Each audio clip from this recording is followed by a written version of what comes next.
Camerounaises, Camerounais, mes chers compatriotes, le Conseil constitutionnel vient de déclarer M. Paul Biya vainqueur de l'élection présidentielle du 7 octobre 2018. Cette victoire lui est attribuée sur la base de ce document. Le procès verbal des travaux de la Commission nationale de recensement général des votes. Mais ce document, pourtant officiel, contient des chiffres qui sont faux.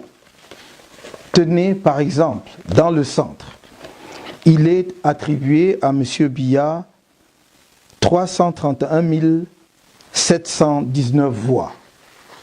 Mais quand on additionne les voix obtenues par ce candidat dans les différents départements du centre, il obtient ou obtiendrait 475 231 voix.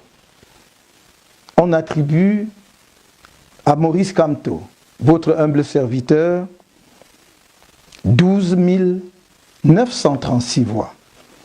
Quand on additionne les chiffres que j'ai obtenus dans les différents départements du centre, le total fait 102 604 voix. On attribue au candidat Libby Cabral 33 306 voix. Mais quand on additionne les voix obtenues par ce candidat dans divers départements du centre, il obtiendrait en réalité 65 004 voix. Et ce ne sont pas les seuls exemples de faux chiffres contenus dans ce document.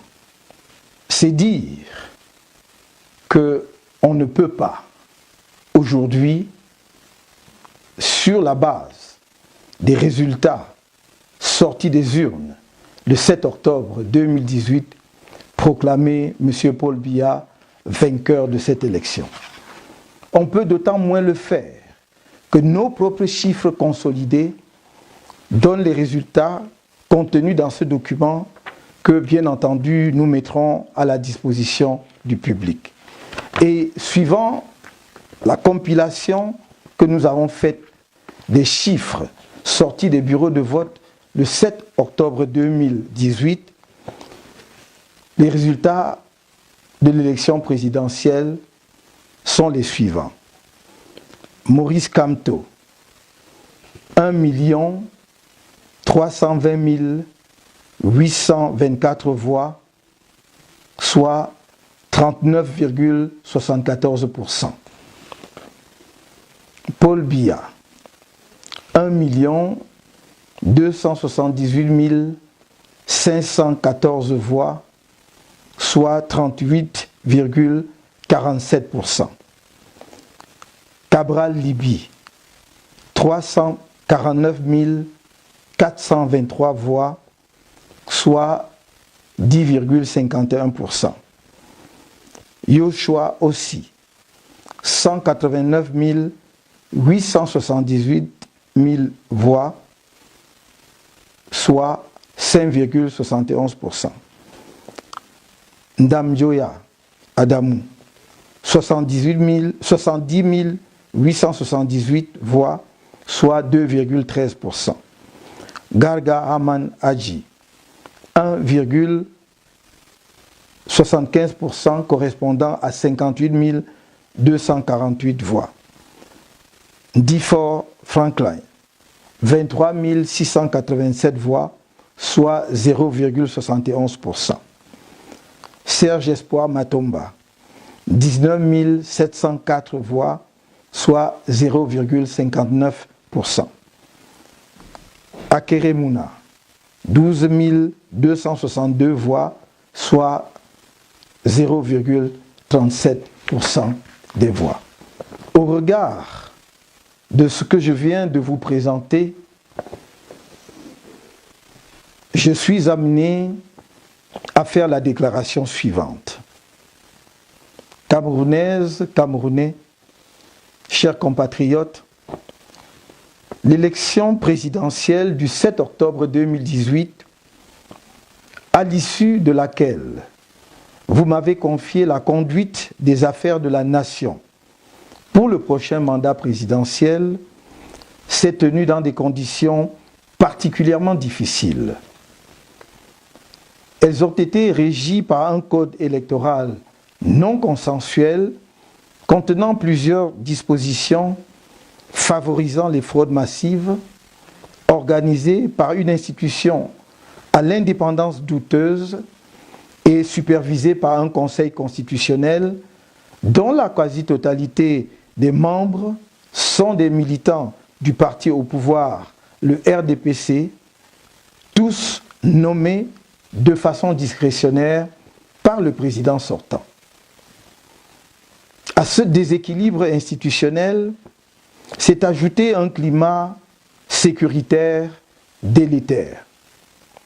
Aux menaces d'attentats de la secte terroriste Boko Haram dans l'extrême nord du pays s'est ajoutée une crise politique aiguë qui, mal gérée par le régime, a dégénéré en un conflit armé dans les deux régions anglophones du pays.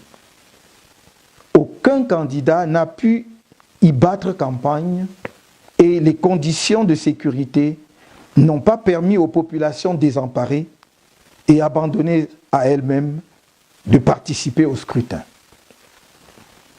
Comme d'habitude, l'élection a été émaillée de nombreuses irrégularités et de fraudes massives et franchement barbares avant, pendant et après le scrutin. À ce sujet, j'invite chacun à consulter le document intitulé « Ce que les Camerounais doivent savoir sur le scrutin du 7 octobre 2018 » disponible sur notre site officiel.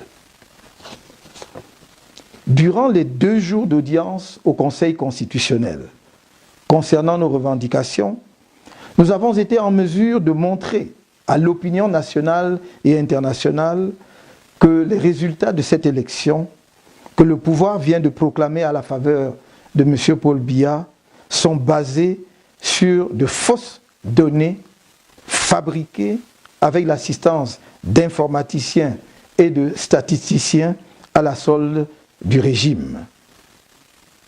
Ces résultats n'ont rien à voir avec ce qui s'est passé sur le terrain le 7 octobre 2018.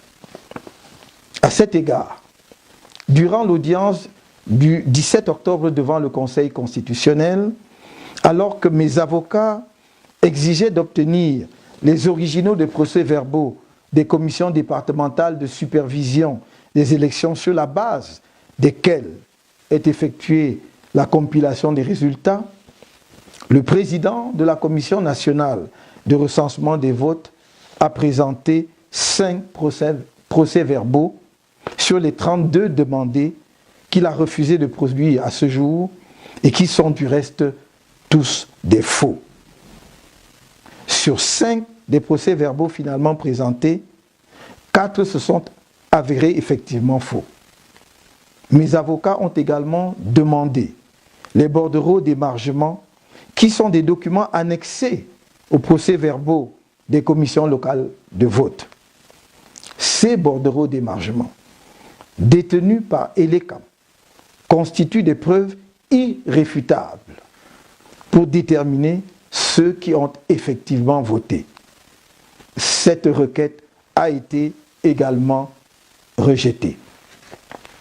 Pour montrer l'enchevêtrement de toutes les institutions en charge des élections sous le contrôle d'un individu, le chef de l'État, par ailleurs candidat à cette élection, il suffit de relever que, selon le code électoral, un membre du Conseil constitutionnel est nommé président de la Commission nationale de recensement des votes par le président du dit Conseil.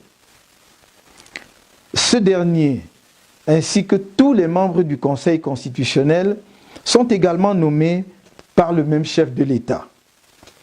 Il en est de même de tous les membres du supposé organe indépendant de gestion des élections, Elections Cameroun, couramment appelé ELECAM, auquel il faut enfin ajouter le ministère chargé de l'administration territoriale. En dépit de ce déséquilibre, et si l'on s'en tient aux procès-verbaux issus des bureaux de vote dans les parties du pays où l'élection s'est déroulée dans des conditions à peu près acceptables, et même dans les zones où le bourrage des urnes par le RDPC était systématique, il apparaît que le peuple camerounais a porté son choix majoritairement sur mon humble personne.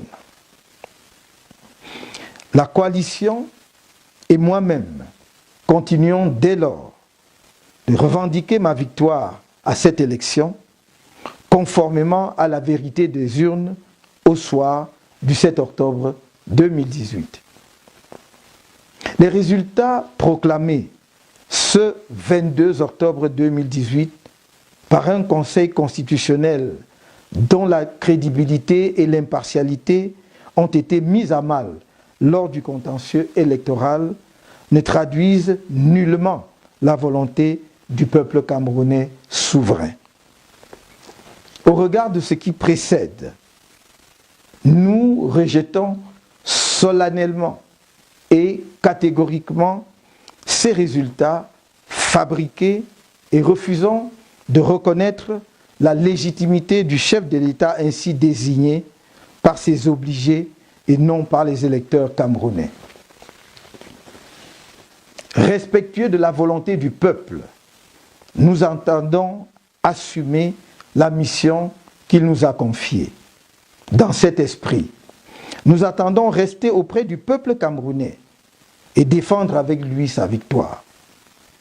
Le Conseil constitutionnel ayant refusé de comparer les résultats sortis des urnes, bureau de vote par bureau de vote, avec ceux concoctés dans les officines du parti au pouvoir, nous utiliserons tous les moyens de droit pour faire rétablir la vérité des urnes. J'en appelle au peuple camerounais à rester mobilisé et à une résistance déterminée à la forfaiture.